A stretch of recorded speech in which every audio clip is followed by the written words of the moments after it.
Bago pumunta sa Lubang Island, Philippines, binigyan ng kanyang mahal na ina ng isang kagamitan, ang Japanese soldier na si Hiro Onoda, at pinagbilinan na kahit anong mangyari, huwag pahuhuli ng buhay, gamitin niya itong sandata. Ano ba ito?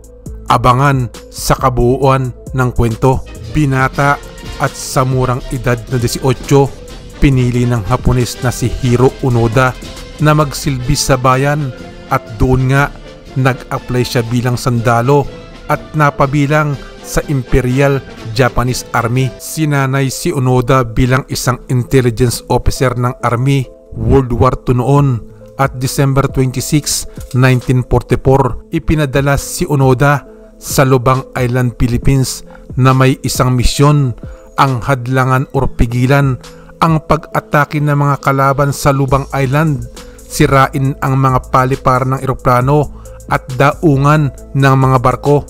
Noong nasa island na si Onoda, dinatnan niya roon ang ilang sundalong Hapones na may katulad na misyon, pero hindi na isa katuparan ng grupo ni Onoda ang kanilang balak, at madaling napasok ng mga sundalong Amerikano at Pilipino ang Lubang Island. Pero ang grupo ni Onoda, palibhasa mga sanay at aral, naging madulas sa mga tumutugis sa kanila, nagtago sa kabundukan, at sa pagpapatuloy ng kanilang misyon, madalas napapalaban sa mga pulis na Pinoy. Sa ilang engkwentro, nakapatay na ang grupo ni Onoda ng 30 pulis gamit ang kanilang baril at ang malablade sa talim na Japanese samurai. Tuloy lang ang laban ni Onoda at ang kanyang grupo. Ang bawat humadlang, kahit kakaunti man sila sa bilang, tiyak mapapalaban. Hanggang October 1945, sumurrender na ang maraming sundalong Hapon sa Pilipinas. Ang kanilang eroplanong pangdigma, nagpabagsak na mga leaflet na may minsay sa mga Japanese soldier na bumaba na ng kabundukan at sumurrender sa pag-uutos ni General Yamashita. Pero hindi agad naniwala ang grupo ni Onoda. Pinag-aralang mabuti ang mga leaflet at mga nakasulat na mensahe. Isa sa mga kasama ni Onoda ay nagpasyang sumurrender na, pero si Onoda inakala na isa lamang itong propaganda. Taong 1952, para makumbinsi ang grupo ni Onoda na sumuko, mula na naman sa himpapawid, nagpabagsak na naman ng mga larawan at sulat ang mga kapamilya ni Onoda, at pinapasuko na ang kanilang grupo. Pero matigas ang grupo ni Onoda. Tuloy ang laban.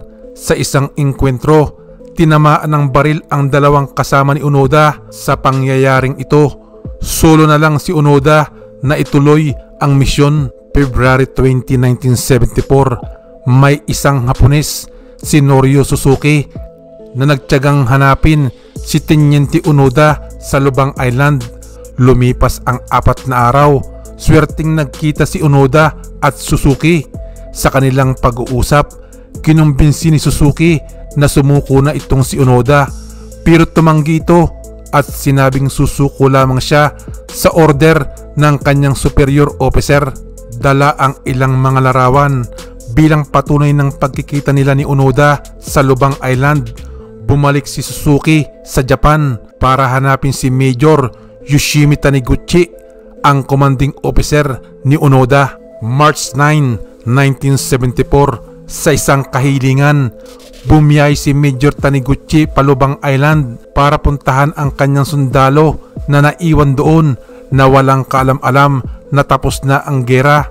Doon nga, nagkita ang opisyal at ang kanyang sundalo na si Onoda. Bilang opisyal ni Onoda, nagbigay ito ng kautusan.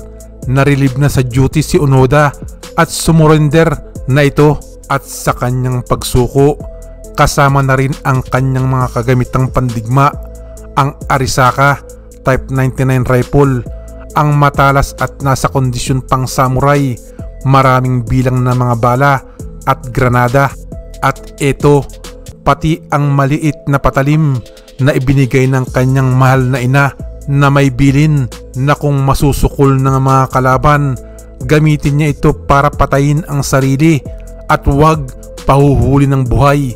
Isinuko din ito ni Onoda sa mga otoridad sa Pinas. Ang nooy Presidente Marcos, binigyan si Onoda ng pardon sa mga kasalanang nagawa sa residente ng Lubang Island. Sa wakas, sa 29 na taon, natapos na ang sulong pakikipaglaban ni Onoda at masaya siyang bumalik sa kanyang inang bayan, ang Japan. Sikat na sikat siya doon sa kanyang pagbalik at nag-offer ang Japanese government ng back pay, pero tinanggihan ito ng sundalo at nang ipinilit, idinonate na lang ito ni Onoda.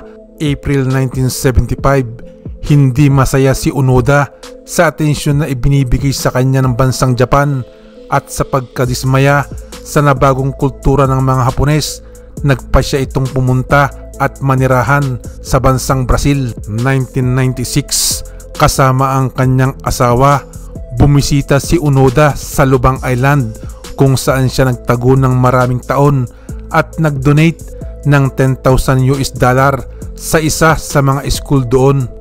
Taong 2014, namatay si Onoda sa komplikasyon sa puso. Ang matapang na Hapones na walang balak sumuko ng buhay sa kamay ng mga kaaway.